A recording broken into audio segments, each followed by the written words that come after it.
Mesdames, Messieurs, bonjour et bienvenue dans le 12-45. Voici les titres de ce journal. Doit-on craindre la baisse prochaine du rendement agricole au Bénin? C'est la question qu'on est en droit de se poser face au constat de l'infertilité des sols. Suivez dans ce journal l'état des lieux.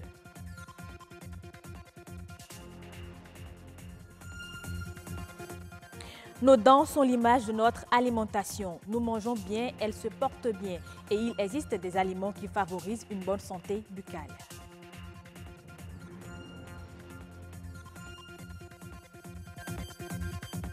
Et puis, malgré les difficultés, la filière hôtellerie-restauration apporte sa plus-value à l'économie béninoise. Elle sollicite une main-d'œuvre importante et crée ainsi plusieurs emplois.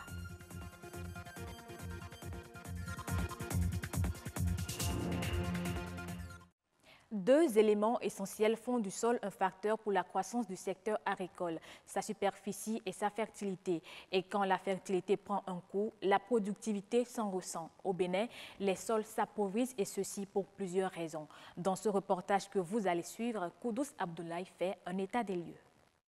Elle suscite inquiétude au Bénin. La faible productivité des sols pourrait influencer la sécurité alimentaire. Selon une étude réalisée par l'Institut national de recherche agricole INRAB, les signaux sont au rouge dans certains départements. La Liborie est en tête avec seulement 3% des sols ayant un bon niveau de fertilité, contre 91% des sols de fertilité très faible. Dans le Borgou, 2% des sols sont fertiles, contre 93% des sols de fertilité très faible. Dans le Zou, 91% des sols ont un niveau de fertilité très faible, contre 4% des sols fertiles. Les sols béninois s'appauvrissent et l'agriculture conventionnelle est pointée du doigt. Au Bénin spécialement, l'agriculture conventionnelle est caractérisée par l'agriculture itinérante sur brûlis qui détruit la flore, la matière organique du sol et même les organismes vivants du sol. Également la monoculture et l'absence rigoureuse d'assolement et de rotation. Alors dans notre pays, le Bénin, ces pratiques sont les causes essentielles du niveau de dégradation de nos sols ici. Il faut changer les pratiques pour inverser la tendance. Avec l'utilisation des engrais, on a tendance à croire que donc on a quelques rendements obtenus qui sont un peu améliorés, mais avec le rythme de dégradé dans la Liborie. Dans la Liborie, 91% des sols sont dégradés. Donc, la sécurité alimentaire sera menacée si rien n'est fait.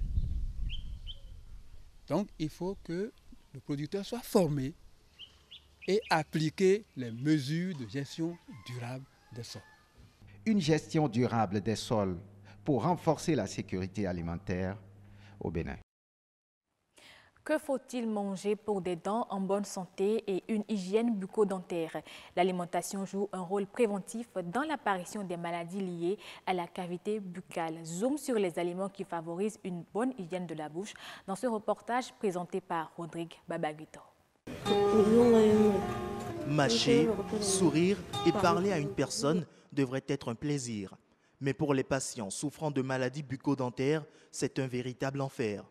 Un traitement efficace passe non seulement par des soins de spécialistes, mais également par une bonne alimentation. Si l'alimentation ne contient pas les éléments nécessaires, la cavité buccale, la bouche pourrait avoir des difficultés à lutter contre les infections.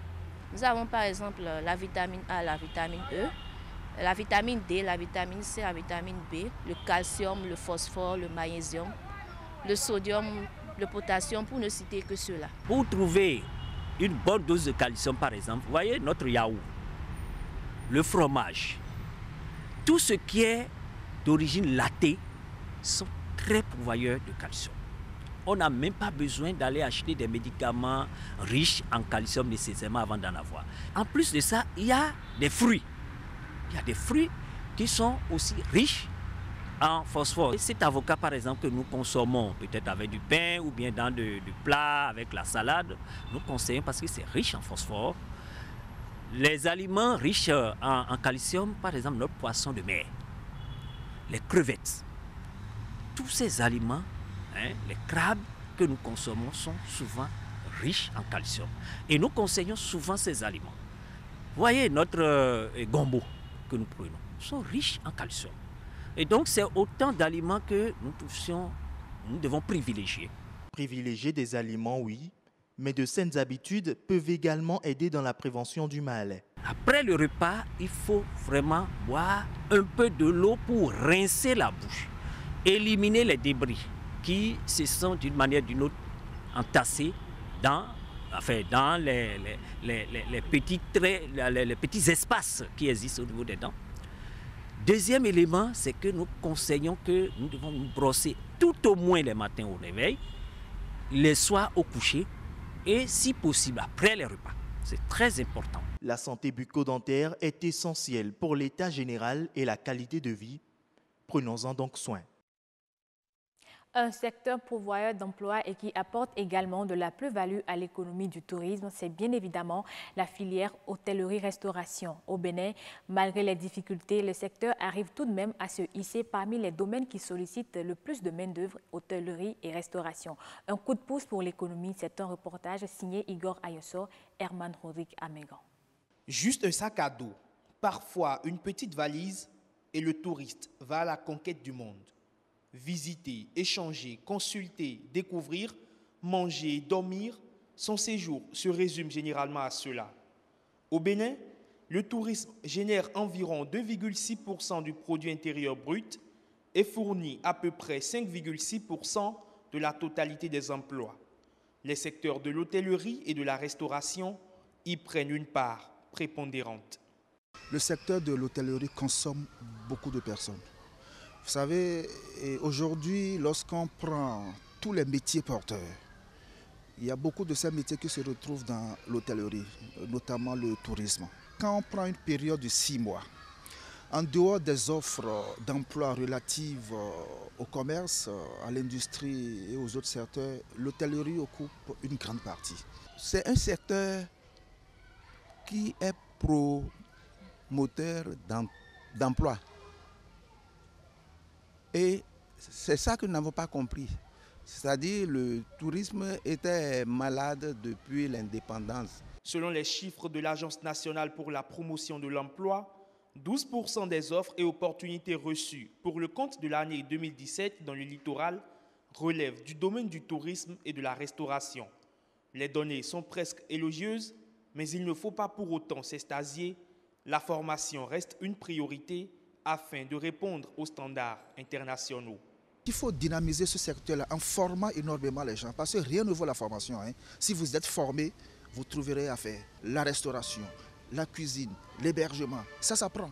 Et il y a une manière d'accueillir la clientèle. Si vous êtes bon, vous trouverez toujours les preneurs. Nous limitons à préparer tout simplement et à le jeter. Ça ne donne pas envie, ça ne pousse pas le touriste à aller découvrir, à vouloir même goûter. Donc, à ce sujet, les ateliers de formation, la formation de nos cuisiniers sur l'aspect présentation, l'aspect diététique, leur mettre dans la tête qu'il faut limiter l'utilisation d'épices, de gras, de sucre et tout le reste. Le gouvernement du Bénin a défini le tourisme comme un des axes stratégiques de développement. L'idée est de présenter le pays comme une destination touristique privilégiée. Ces projets devraient représenter un investissement de 685 milliards de francs CFA et créer plus de 150 000 emplois. Des emplois qui boosteront à coup sûr l'effectif des hôteliers et restaurateurs. Les transactions financières via mobile money au sein de la communauté économique et monétaire de l'Afrique centrale CEMAC et de l'Union économique et monétaire ouest-africaine en 2016 sont de l'ordre de 11 milliards 450 millions de francs CFA. Pour ce qui est de la zone UEMOA, les transactions totales sont 7 200 milliards de francs CFA en 2016 contre 4 250 milliards de francs CFA pour la zone CEMAC. Le Cameroun et la Côte d'Ivoire sont les principaux porteurs de cette croissance dans les deux zones économiques. La croissance rapide du mobile money s'explique par la forte pénétration du téléphone portable en Afrique. L'épidémie de la fièvre Lassa atteint mortellement le Nigeria. C'est un virus de la même famille qu'Ebola, une maladie qui a fait plus de 100 morts depuis le début de l'année. Sa propagation aussi soudaine que rapide inquiète la communauté scientifique internationale qui travaille actuellement à l'élaboration d'un vaccin. Reportage. Équipés de masques et de combinaisons intégrales, ces médecins viennent de soigner des malades de la fièvre Lassa. Ce virus, de la même famille qu'Ebola, fait des ravages au Nigeria. Une nouvelle épidémie a déjà fait 110 morts depuis janvier. Dehors, les familles attendent avec angoisse. Wilson a perdu sa femme il y a quelques jours. Sa petite fille de 3 ans, malade elle aussi, est confinée à l'isolement.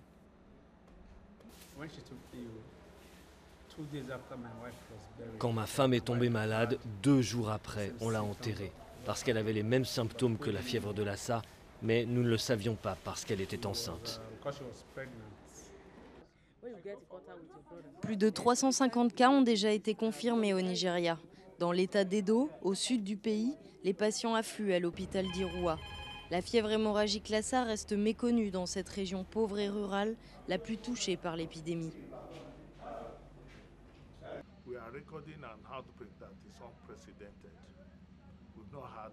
Nous enregistrons une épidémie sans précédent.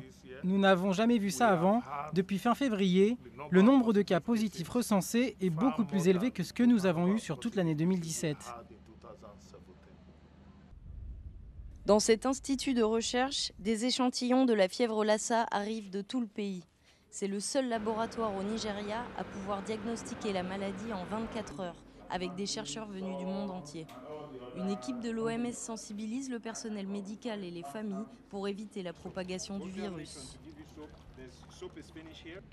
Étant donné la situation, nous allons à l'essentiel. Nous nous concentrons sur une bonne hygiène des mains, ce qui veut dire que l'on doit se laver les mains correctement en utilisant la bonne technique. La fièvre Lassa se transmet par les excréments des rongeurs et entre les hommes par les fluides corporels comme l'urine ou le sang. Mais les scientifiques étudient toujours les causes de cette épidémie et de sa propagation rapide. Ici prend fin ce journal. Merci de l'avoir suivi. Prenez du plaisir sur BB24, la chaîne du développement.